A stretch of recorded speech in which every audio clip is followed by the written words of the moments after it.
읽어드린 본문의 말씀을 중심으로 새 힘을 얻으리니, 이런 제목으로 하나님의 말씀을 전해드리겠습니다.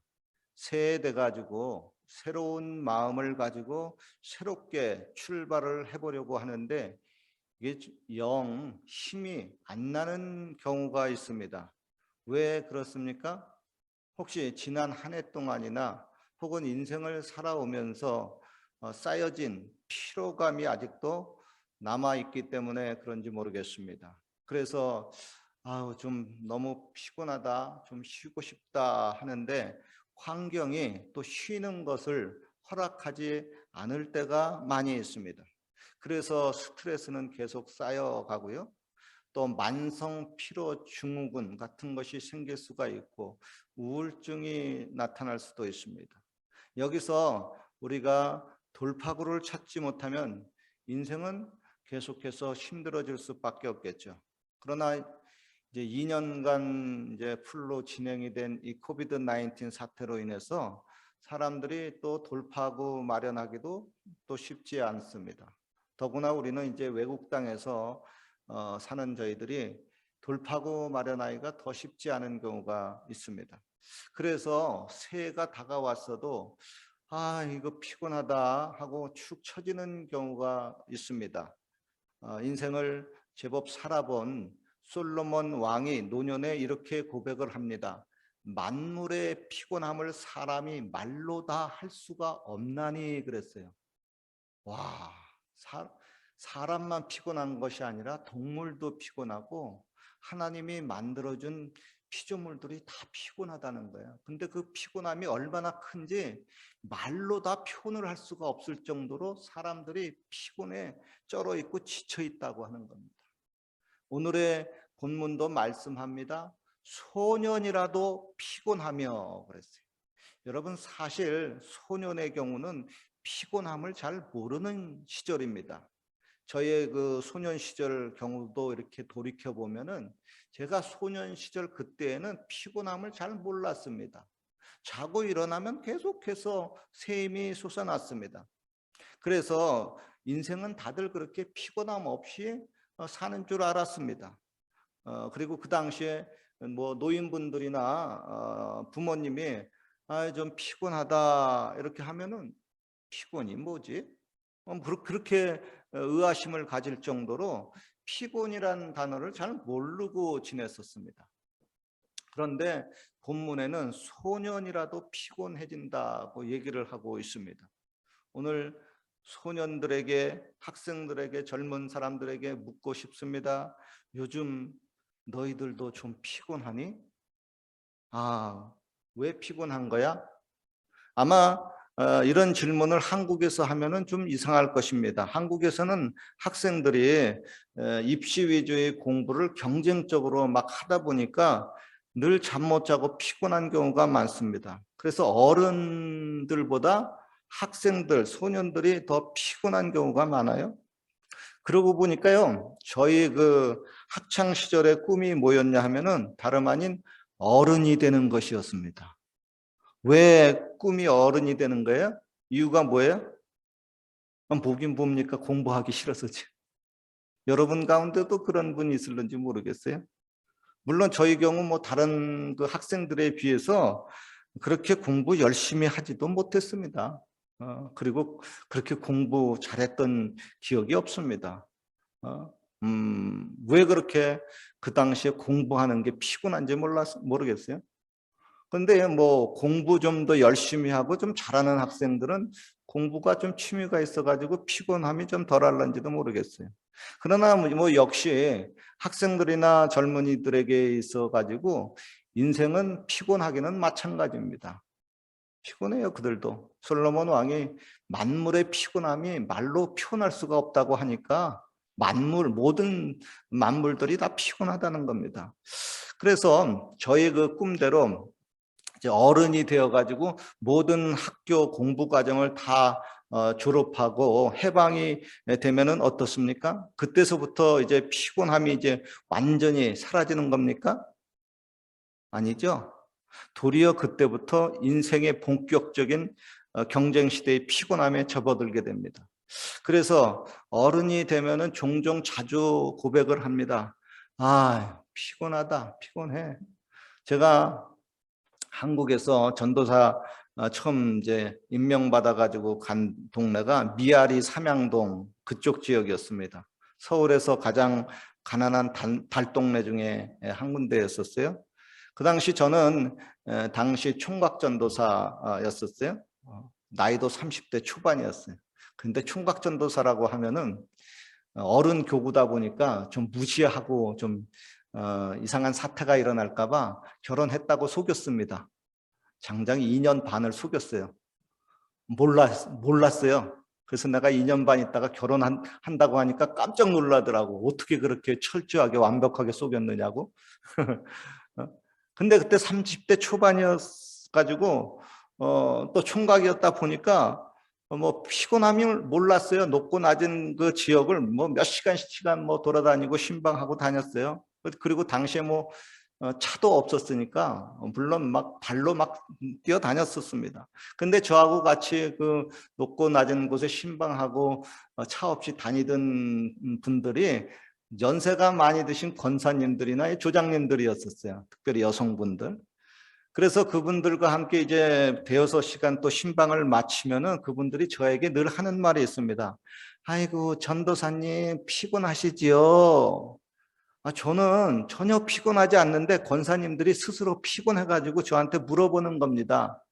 그러면서 뭐 약국에서 영지버섯을 음료수를 사가지고 전도사님 이거 드시고 피곤함을 떨쳐버리시고 힘을 내세요. 화팅 하는 거예요. 그러면 그 당시 저는 그 영지버섯 음료수 받아 먹으면서 그 당시에 얼마나 영지버섯 그 음료수 많이 마셨는지 모르겠어요. 그래서 영지버섯 오늘날도 보면은 그때 이제 생각이 많이 나요. 그런데 당시에 저는 아니 뭐 이런 영지버섯 음료수 이거 왜 마시지?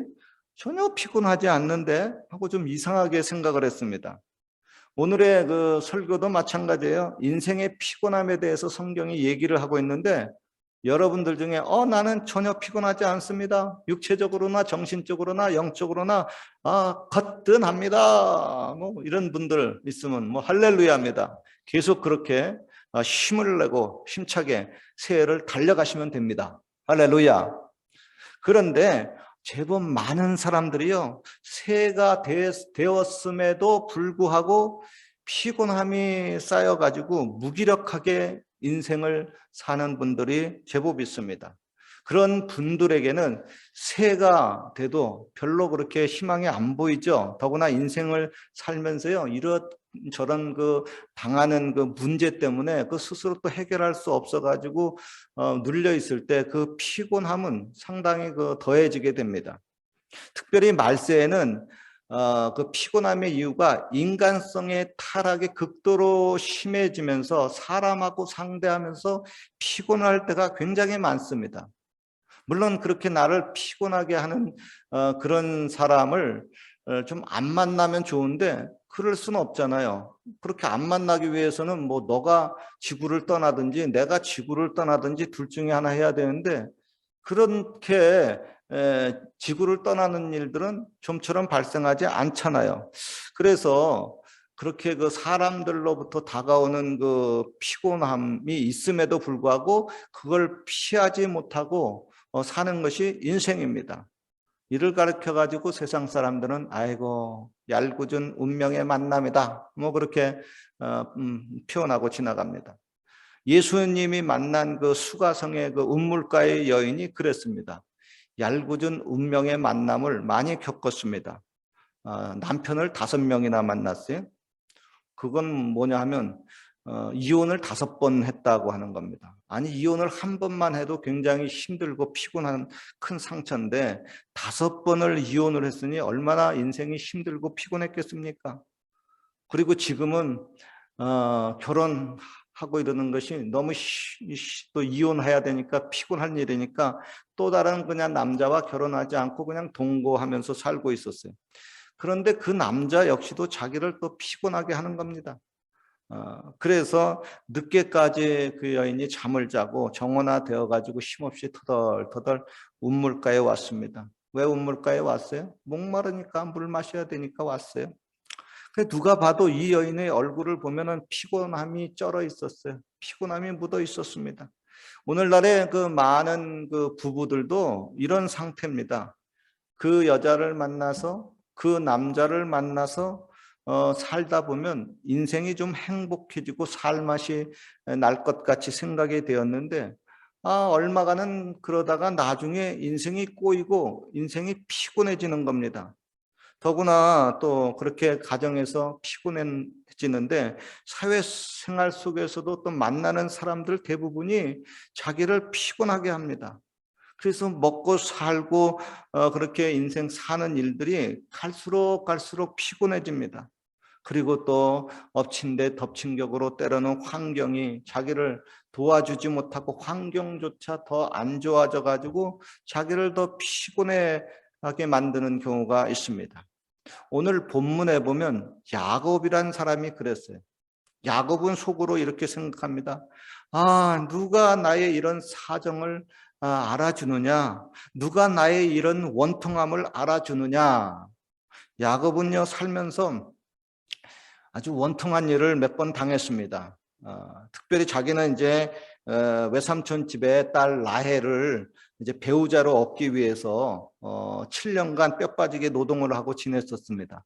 그리고 이제 7년이 다 돼가지고 드디어 사랑하는 라헬과 결혼식을 하고 첫날 밤을 치르게 됐는데 그 당시엔 전기가 없었잖아요. 스마트폰도 없으니까 뭐가 캄캄하면 스마트폰 키면 좀 환해질 수가 있는데 그런 것도 없었으니까 캄캄한 밤에 전기 없이 신방에 들어온 여성은 나중에 봤더니 라헬이 아니라 그녀의 언니 레아였습니다. 자기가 싫어하는 여자가 신방에 들어온 겁니다.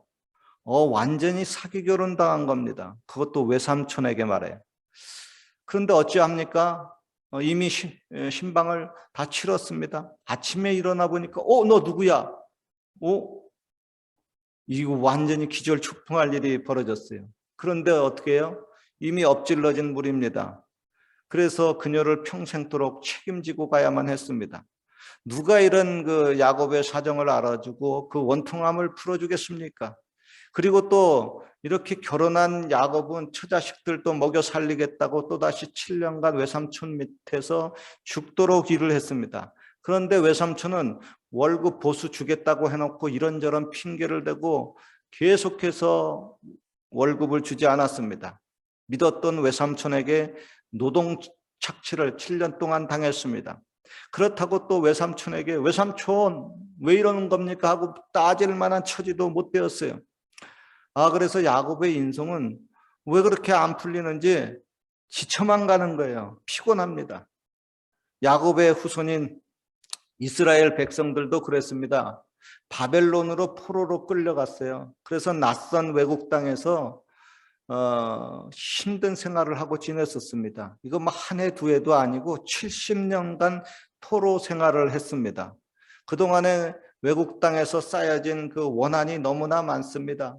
고향이 그립기도 하고요. 요즘 같으면 뭐 비행기 한번 타고 갔다 오지만은 그 당시에 뭐 교통 편의가 어디 그랬습니까? 큰역과 고향도 못 가고 슬프고 비참한데요. 권세를 가진 그 땅의 그 바벨론 사람들이 자기네들 보고 너희들 옛날 이스라엘 예루살렘에서 부르는 기쁜 축제의 노래를 한번 불러봐라 하고 청하는 거예요. 그러니까 뭐 그렇게 청한 사람한테 노래 안 부를 수가 없잖아요. 그런데 즐거운 노래를 부르라고 하는데 자기의 마음은 슬퍼서 죽겠는데 즐거운 노래를 부르라니 정말 그냥 통곡하고 울고 싶습니다. 그러나 이때 하나님은 말씀해요. 이스라엘아 야곱아 내가 어찌하여 말하기를 내 사정은 여호와께 숨겨졌고 원통한 것은 여호와께 수리함을 받지 못한다고 하느냐. 즉 하나님은 그들의 그러한 그 사정과 형편과 원통함을 다 아시고 있다고 하는 겁니다. 그리고 이제 너희들의 그 원통함을 풀어주겠다고 하는 겁니다. 그러니 너희는 희망을 가지고 힘을 내라고 하는 겁니다. 피곤함에서 빠져나오고 이제는 일어나라고 하는 겁니다. 할렐루야. 그렇잖아요, 여러분. 물질적으로 막 힘든데 어디서 은인이 나타나 가지고 내가 너에게 필요한 물질을 더하여 주겠다 그러면 갑자기 막 힘이 솟아나잖아요. 그런 것처럼 원통한 문제를, 네가 당면한 문제를 하나님이 조만간에 풀어줄 테니까 너 그렇게 피곤해 지쳐 있고 쓰러져 있지 말고 이제 힘을 내라 하는 거예요. 주님 힘내라고 하는 거 그거 알아요. 새해가 됐으니까 당연히 힘내고 일어서야죠. 그러나 마음엔 원이지만 일어날 힘이 없습니다 할 때 주님은 말씀합니다. 하나님은 피곤한 자에게 능력을 주시고 무능한 자에게는 힘을 더하시느니라. 할렐루야. 하나님은요 우리에게 힘을 주시는 하나님이십니다. 여러분, 하나님의 사전에는 피곤함이라는 것이 없습니다. 곤비함이라는 것이 없습니다. 어떤 분이 그래요. 하나님이 6일 동안 세상을 창조하시고 마지막 7일째 피곤해서 쉬셨지 않습니까? 그러니까 하나님도 피곤하잖아요. 아니에요. 육신의 모습으로 오신 예수님은 육신을 입었기 때문에 피곤하셨죠. 그러나 하나님은 영신이 피곤함이 없으신 겁니다. 그리고 창조 시에 7일째 쉬신 것은 피곤해서 쉬신 것이 아니라 모든 작품을 다 만들고 나가지고 작품 감상을 하러 쉬신 것이에요.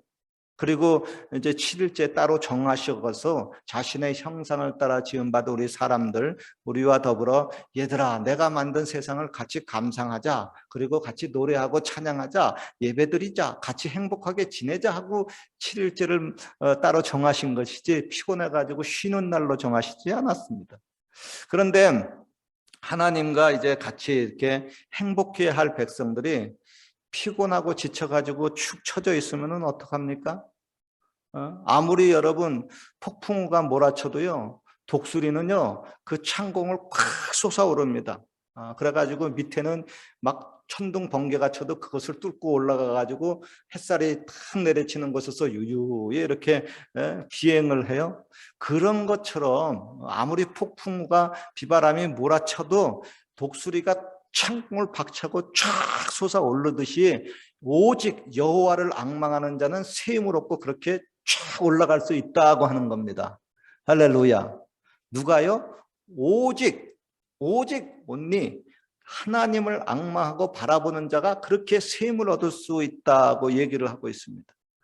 요즘 어른들 다 스마트폰 가지고 있죠. 그러나 아무리 좋은 그 스마트폰이라고 할지라도 일단 배터리가 다 나가면은 그거 아무짝에도 쓸모 없습니다. 그래서 우리는 매일매일 배터리를 충전합니다. 자고 일어나면 배터리 충전하고, 자고 또 일어나면 다 충전됐는가 살펴보고, 성도님들도 마찬가지입니다. 계속해서 나를 주님과 연결시켜서 주님으로부터 새 힘을 충전받아야만 합니다. 그죠? 배터리 매일매일 충전하는 것은 기억하고 빠짐없이 하는데 왜 하나님으로부터 내가 힘을 공급받아야 된다고 하는 것은 그것은 매일매일 못하는지 모르겠어요. 여러분, 성경은 우리가 힘이 떨어질 때, 피곤해 지쳤을 때, 도저히 일어날 힘이 없을 때 오직 하나님을 앙망하고 바라보라고 말씀을 하고 있습니다. 그러면 힘을 하나님이 주신다는 거예요. 그 옛날 엘리야 선지자가 그렇게 하나님의 일을 또 감당을 하고 지냈지만은 나중에 지쳤어요. 힘이 다 떨어졌어요. 그래가지고 아이고 하나님 죽여주십시오 그랬어요. 모세 역시 그랬어요. 사역이 힘들어가지고 하나님 내가 이스라엘 백성들 이걸 낳았습니까? 이거 내가 이들이 부모입니까? 왜 나를 이들을 돌보라고 합니까? 아이고 힘들어 못하겠습니다. 차라리 죽여주십시오. 그러나 하나님은 그들에게 힘을 주셨습니다. 그리고 신약시대에 그렇게 위대했던 사도 바울도 주의 일을 하다가 힘이 다 떨어졌어요. 그래서 살 희망조차 없어졌습니다. 그러나 그때마다 주님을 바라보니까, 주님을 의지하니까 주님께로부터 새 힘을 얻었습니다. 여러분, 저와 여러분들 우리 크리스찬들은 내 힘으로, 자기 힘으로 사는 사람들이 절대 아닙니다. 주님이 공급해 주시는 힘으로 살아가는 사람들입니다.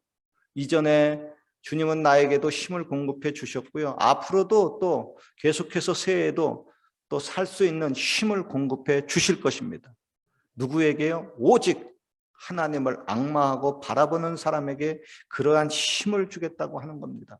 그러므로 올해 힘을 얻어야 됩니다. 그러기 위해서 오직 하나님을 바라봐야만 됩니다. 여러분, 주님과 더불어서 인생을 산다고 하는 것은 꽤 의미 있는 일입니다. 더구나 우리 주님은 이제까지 나를 한 번도 실망시키지 않았습니다. 그럼에도 불구하고 나에게 실망이 찾아온 것은 내 자신이 부족해서 하나님의 뜻을 저버리고 타락함으로 잘못된 결정을 함으로 거기에서 말미암아 다가오는 피곤함과 실망이지 하나님이 나에게 힘을 떨어뜨리고 실망시키지 않았습니다. 오히려 내가 하나님과 멀어져서 하나님으로부터 다가오는 힘을 얻지 못했기 때문에 피곤하고 지친 겁니다. 내 힘만 의지하고 살았기 때문에 힘든 겁니다.